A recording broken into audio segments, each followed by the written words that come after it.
Because the Democrats, the left, they're putting all of their stock in Gen Z. They're putting their stock in the newly 18 and 19 and 20, 21, 22-year-old first-time voters in 2024. They are expecting the Gen Zers to carry them to victory. What will Republicans have to do to win the Gen Z vote? As well as more of your phone calls in hour number 2 of the Dennis Prager Show.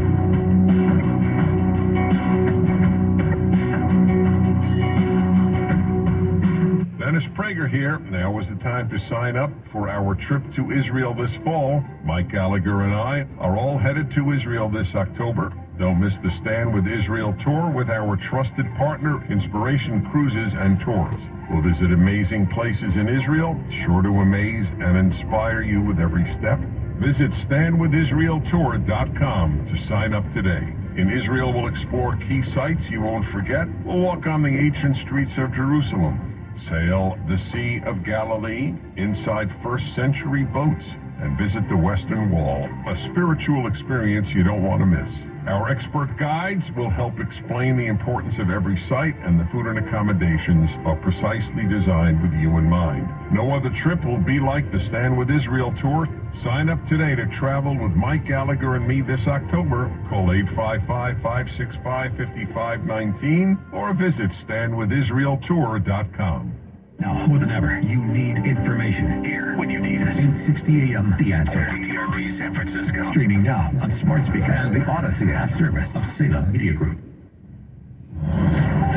Breaking news this hour from townhall.com. I'm John Scott.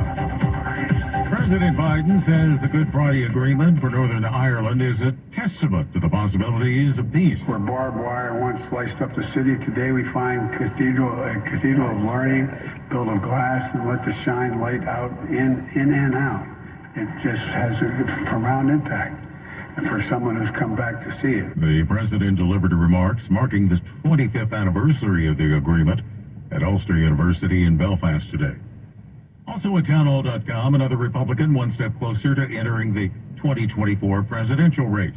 Senator Tim Scott of South Carolina is out with a new video.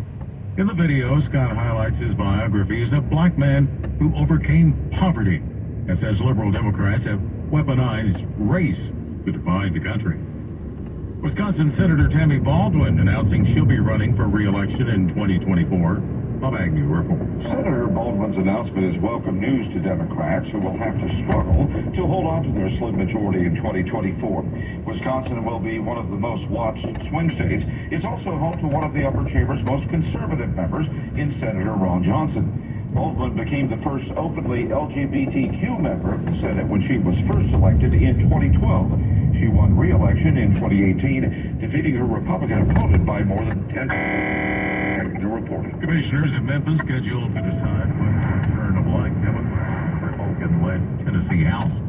Justin Pearson and a colleague were kicked out of the legislature last Thursday following their support of gun control protesters. The Shelby County Board of Commissioners has set the vote for today. Stocks are higher, the Dow up 141 points, and the NASDAQ adding a dozen.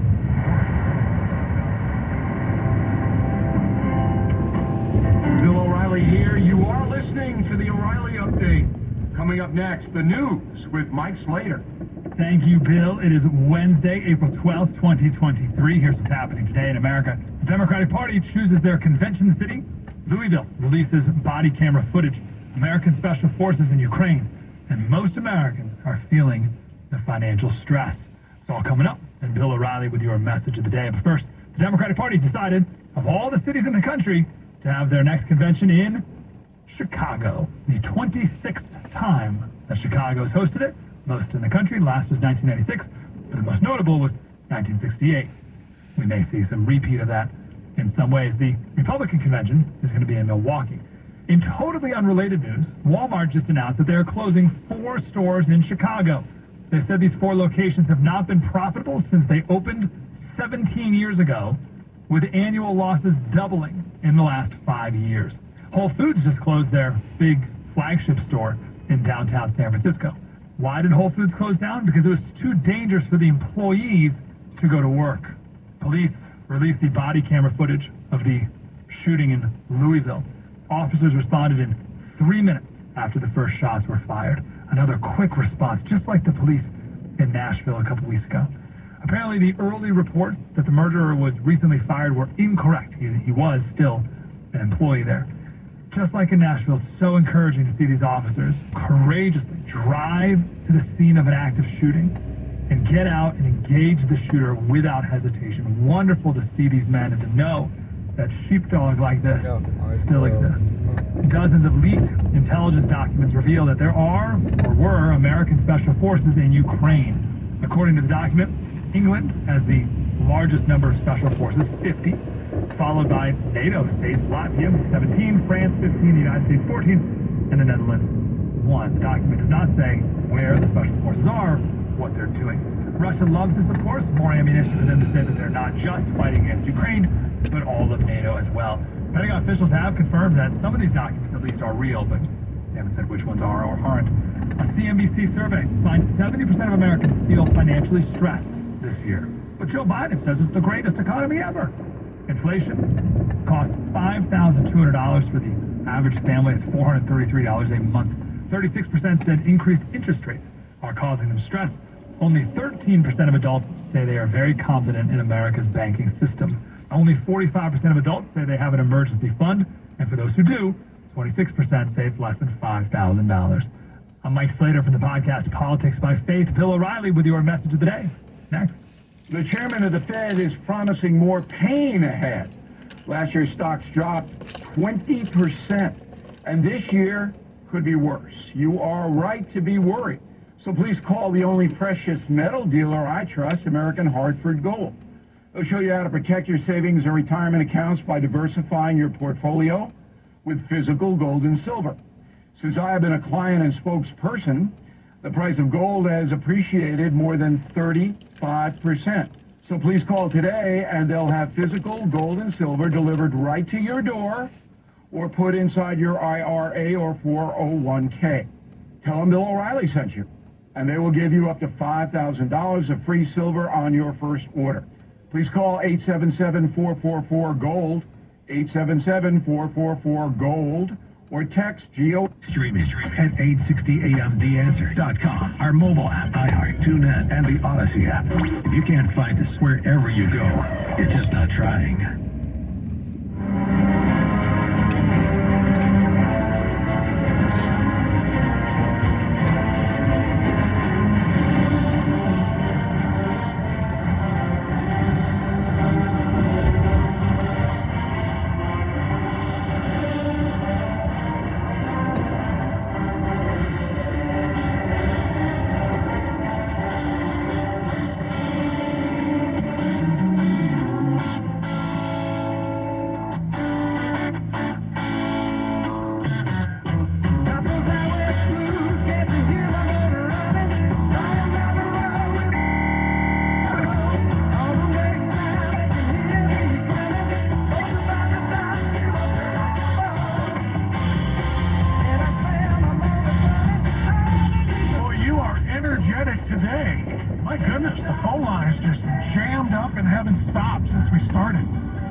When you talk about either the survival or the destruction of the greatest nation in the history of human civilization.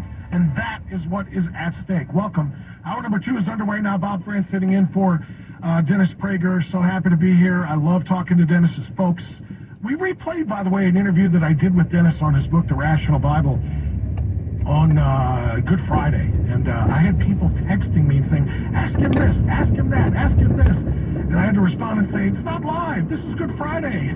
Hale takes Good Friday and offers it obviously as a holy day for all of our employees. This is a recorded interview. People love hearing Dennis talking about the Bible and obviously about so many things, but particularly matters of faith.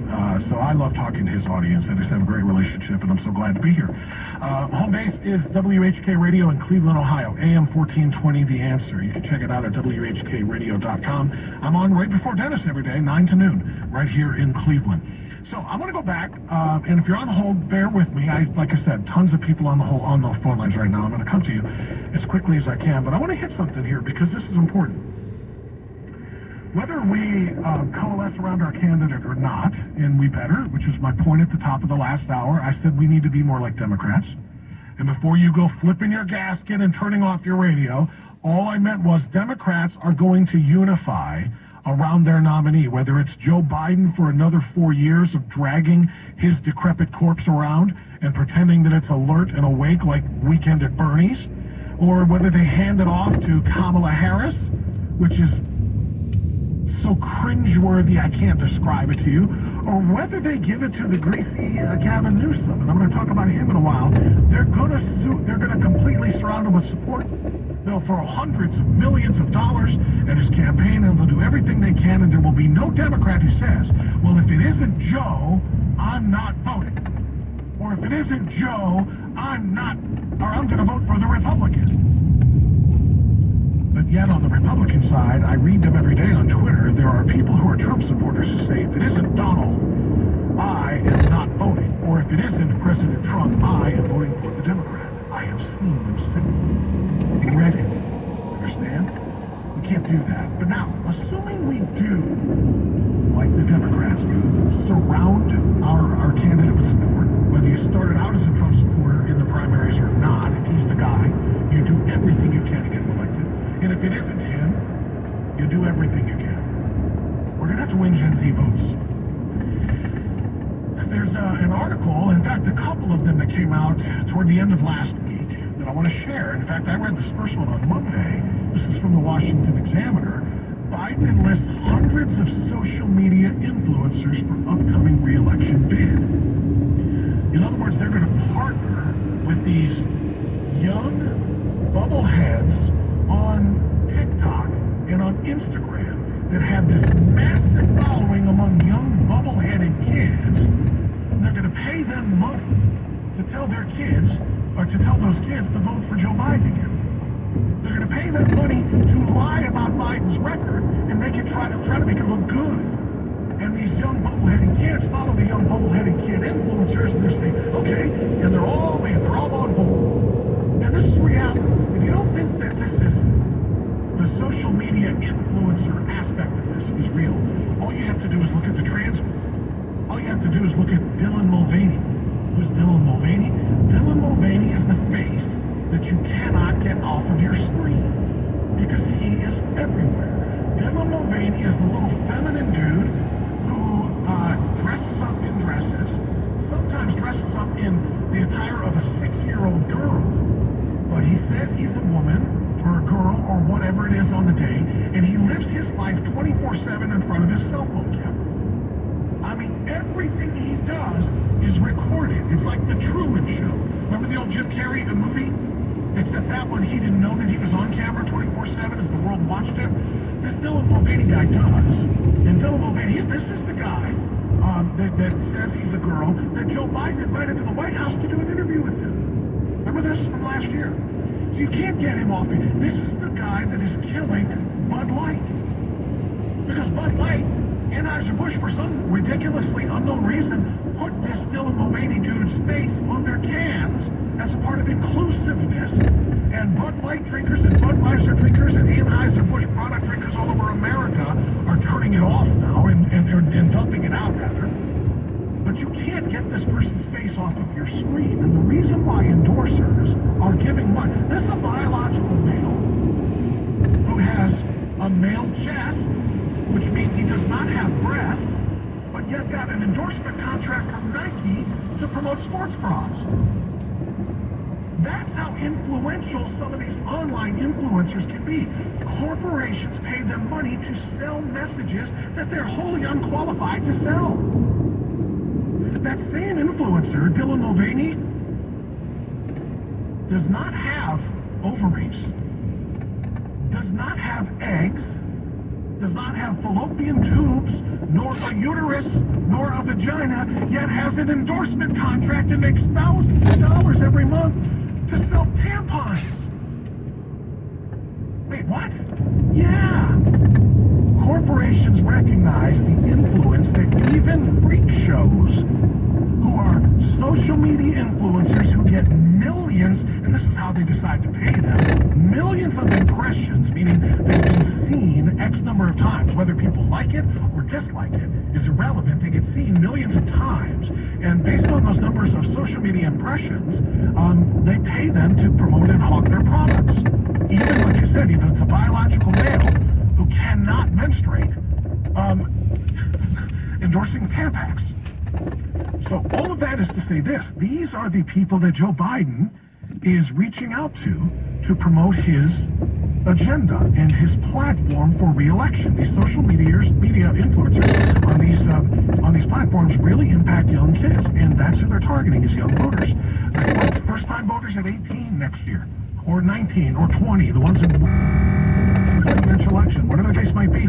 These are the Gen Zers that they're targeting. And you can see it already. There's already some of these influencers on TikTok and on Twitter and on Instagram literally already promoting Biden's messaging. The campaign has started already. So I bring all of that up to ask you this. What do we do to reach out to the Gen Zers? How do we turn that around? We don't have influencers who do such things. We don't have their attention in the classrooms, not at the university level, not at the high school.